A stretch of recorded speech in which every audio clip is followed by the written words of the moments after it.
Yuk berjuang bersama kami, salurkan infak donasi terbaik Anda ke nomor rekening berikut ini. Bismillah, alhamdulillah, wassalatu wassalamu ala rasulillah wa ala alihi wa man wala amma ba'd. Ada pertanyaan di sini yang keenam ya. Dari Fulan di Mulyo Rejo. Beliau mengatakan, seorang istri mencurigai suaminya telah nikah lagi dengan perempuan lain. Lantas istri pertamanya tidak lagi mau taat kepada suaminya. Bahkan semua surat-surat tanah dan rumah diambil paksa oleh istrinya. Sampai surat nikah pun dibakar. Bagaimanakah istri yang demikian ini, Ustadz? Mohon kiranya Ustadz memberikan saran apa yang harus dilakukan pasangan tersebut. Pertama, nasihat saya bagi sang istri. Hendaknya bertakwalah kepada Allah Subhanahu wa Ta'ala.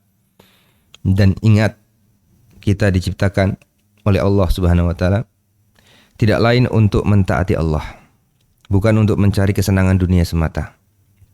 Ya. Dan semua syariat Allah adalah baik dan terbaik bagi manusia, laki-laki maupun perempuan.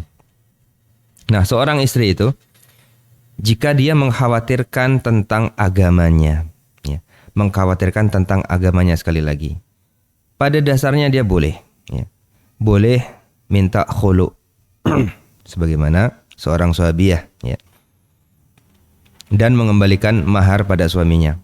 Itu lebih selamat. Itu lebih selamat daripada dia tidak taat dan berbuat maksiat pada suaminya. Karena apa? Karena suami itu adalah jannatuki wa naruki, kata Nabi SAW. Suamimu itu adalah surga dan nerakamu. Maksudnya ketika suami tidak ridho karena kamu tidak taat, nggak bisa taat, mau diapa-apain sudah nggak bisa lagi taat, maka mau gimana lagi? Jalan yang terbaik memang adalah minta khulu. Ya, seperti itu. Lihat bagaimana Zainab, ya, dengan Zaid, ya, radhiyallahu anhum, bercerai. Karena memang itu yang terbaik. Jadi bercerai pada suatu saat adalah memang jalan yang diridhoi oleh Allah, nggak ada masalah. Ya, ketika itu adalah memang tidak bisa bersatu lagi, seperti itu. Nah, tapi kalau jika ya, semata-mata karena nafsu saja, tidak ingin dipoligami atau tidak ingin dita'adud, maka kita takutkan dia akan terancam neraka. Sebagaimana sabda Nabi SAW, ayyumma imra'atin sa'alat talaq min ghairi ma ba'sin lam tarih raihatal jannah. Ya. Wanita manapun ya yang minta pisah cerai ya tanpa sebab yang syar'i, ya, maka dia tidak akan mencium baunya surga. Apalagi karena hanya tidak suka dengan syariat Allah. Naudzubillah, ya. Ya, poligami ta'adud itu adalah syariat dari Allah Subhanahu wa Ta'ala. Dan banyak sekali kasus saya peringatkan ya bagi para istri, banyak sekali saya jumpai di dunia nyata. Bahkan tetangga sendiri, kawan sendiri, ya, banyak. Itu istri-istri yang minta cerai, minta pisah karena sebab suaminya mau menikah lagi atau menikah lagi sudah, ya. Sudah kadung nikah lagi, mungkin nggak bilang atau bagaimana. Lalu sang mantan istri ini pun akhirnya setelah dicerai hidup ya terlunta-lunta. Akhirnya dia juga menikah kepada laki-laki lain dan dijadikan istri kedua mau. Ini banyak sekali kisah seperti ini, ya. Kenapa tidak istri kedua yang dari istri suami yang pertama dulu aja? Yang sudah tahu kita, suami kita baik, bertanggung jawab, seperti itu. Apalagi istrinya apalagi suaminya adalah orang yang soleh, tidak pernah menelantarkan istri, cukup makan, cukup rumah dan yang lainnya. Rugi, ya, rugi. Karena pada dasarnya barang siapa meninggalkan sesuatu karena Allah akan diganti yang lebih baik. Tapi jika meninggalkan sesuatu karena benci dengan atau tidak suka dengan syariat Allah, kebalikannya. Saya takut diganti dengan yang lebih buruk lagi. Nah, seperti itu. Jadi, bagi para istri, ya, saya nasihatkan agar bersabar, ya. hidup kita ini di dunia sangat sebentar.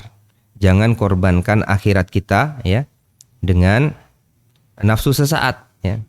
Bahkan dunia kita pun jadi korban juga. Yang mana dulu kita hidup bahagia dengan dengan suami kita yang pertama, ya kecukupan, lalu kita mengikuti hawa nafsu dan kita minta cerai, akhirnya setelah itu berkehidupan yang tidak baik. Dunia kita pun selain agama kita hancur juga seperti itu. Naudzubillahi summa naudzubillah. Maka sebaiknya bersabar dan mencari kebaikan-kebaikan suami kita. Adapun nasihat saya bagi sang suami ya, ingat ya, perempuan itu sifatnya apa? Bengkok ya. Yaitu terbuat dari tulang rusuk. Tidak bisa berpikir lurus. Nggak bisa. Perempuan mau dipaksa berpikir lurus, selalu lurus, nggak bisa. Jadi wajib kita bersabar dalam mendidiknya. Usahakan ya, cari cara-cara bagaimana menyenangkan istri. Namun dengan cara yang tetap syar'i tentunya ya. Cara agar tetap bersatu, yaitu dengan menunaikan hak-haknya. Mungkin bisa memberi hadiah selain memberikan kewajiban makan dan yang lainnya. Lalu juga luangkan waktu ya yang cukup untuk ngobrol. Kadang perempuan ini masalah yang besar mungkin ya, marah-marah dia. Diluangkan waktu 3 menit, 5 menit ngobrol kita, selesai masalah itu, bisa seperti itu. Itu sifat seorang perempuan, gampang sekali. Berubah-ubah galaunya itu seperti itu. Namanya bengkok ya. Maka permudah urusan mereka, jangan dipersulit.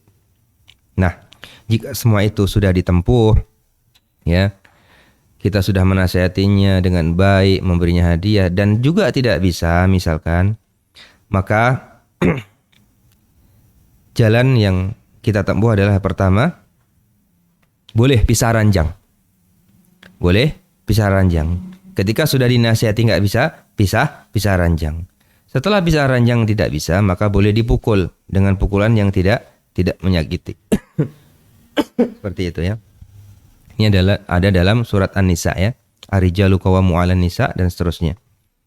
Yaitu wallati takhafu nusuzahunna fa'iduhunna wahjuruhunna fil madaji'i watribuhun. Yang pertama wa'iduhun, yaitu beri nasihat. Kalau nggak bisa wahjuruhun, dan pisah ranjang fil madaji'.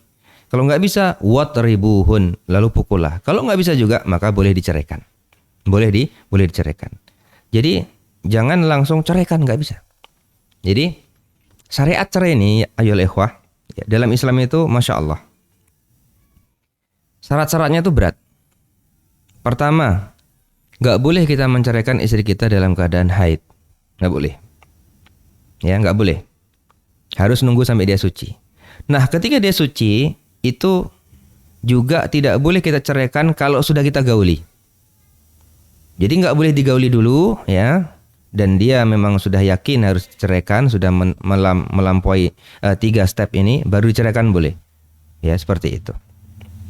Kalau sudah digauli nggak boleh. Jadi apa hikmah dari semua ini? Terkadang seseorang ketika dia lagi tidak butuh sama istrinya, apalagi lagi haid gitu seperti itu, gampang dia mencela istrinya.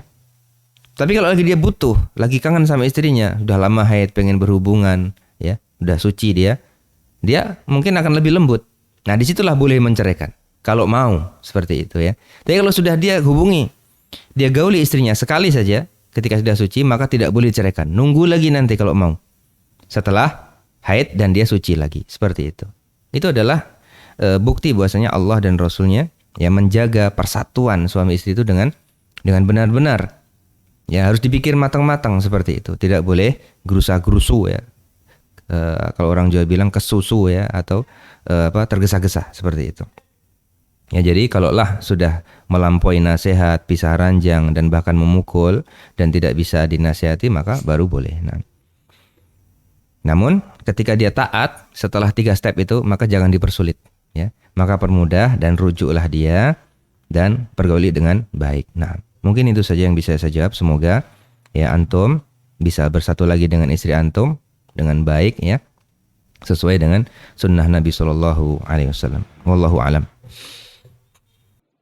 Nyatat, nanya Ustadz. Anda punya pertanyaan tentang agama, hukum, dan ilmu? Yuk, ajukan pertanyaan Anda ke nomor berikut ini. Jazakumullah khairan.